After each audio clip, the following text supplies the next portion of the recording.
In 1776, with our Declaration of Independence, we lit a beacon such as the world had never seen. And in 1787, our framers gave us a constitution with a national government whose sole purpose was to secure our God-given rights to life, liberty, and property by means of exercising the tiny handful of enumerated powers. This is why our Constitution was a 5,000-year miracle, but we lost it. We lost it through ignorance, laziness, and inattention. We forgot the purpose of civil government, to secure the rights God gave us. We allowed the purpose to be changed. We've already undergone 2 different changes in purpose. The 3rd change is now in the works. The first change was to use the national government to benefit some at the expense of others. This is illustrated by the Tariff Act of 1828, which I'll talk about later. In the early 1900s, the progressives changed the purpose again to provide for our needs and make us safe from the risks and uncertainties of life. That is how we got the socialist welfare state we have today. I'll talk about this later also. Today, the purpose is again being changed. The purpose is to eradicate Christianity, erase the concept of the independent nation state, and remake us into the mindless subjects of the global New World Order. You all know about the European Union. The counterpart here in North America is the North American Community. It basically melds together Canada, the United States, and Mexico. And Heidi Cruz, Ted's wife, was on the task force for the Council for Foreign Relations, which prepared this report.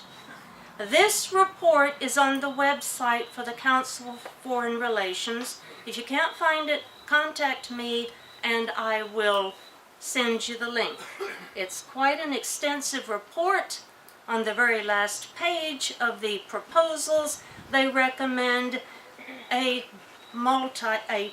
Parliament of Canada, the United States, and Mexico. A parliament.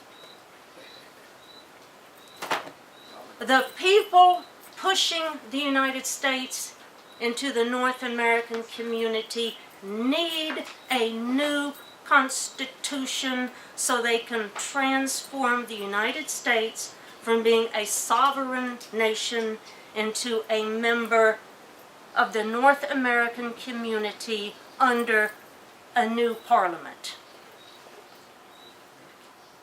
We also forgot that Congress has lawful authority only over those 18 to 21 powers listed, enumerated in the Constitution. How many Americans today know this? How many can list 5 of the enumerated powers? How many can list 3? How many even know what an enumerated power is? Thomas Jefferson said, "You can't be ignorant and free." Amen, Mr. Jefferson. And we failed in our sovereign duty. It was our duty to enforce our Constitution and make our public servants obey it. But long ago, we stopped reading our Declaration and Constitution. And because we didn't know what they say, we were unable to do our sovereign duty to vet, monitor, and discipline our public servants. We allowed our servants to bribe us into surrendering our liberties. That was the purpose of the unconstitutional government assistance programs of the early 1900s, Social Security in the 1930s, and Medicare in the 1960s, to demoralize us, strip us of personal responsibility, and make us dependents, so that we would dance to the tune of our servants instead of making them dance to ours. Their tune is tyranny, our tune is the liberty enshrined in our Declaration and Constitution. And so, because we forgot these things and failed in our sovereign duty to enforce the principles in our Declaration of Independence and the enumerated powers in our Constitution, the national government has usurped thousands of powers which are not on the list.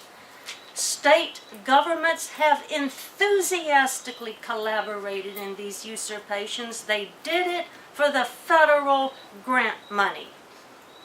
And we, the people who ordained and established our Constitution, don't have a clue what it says about anything.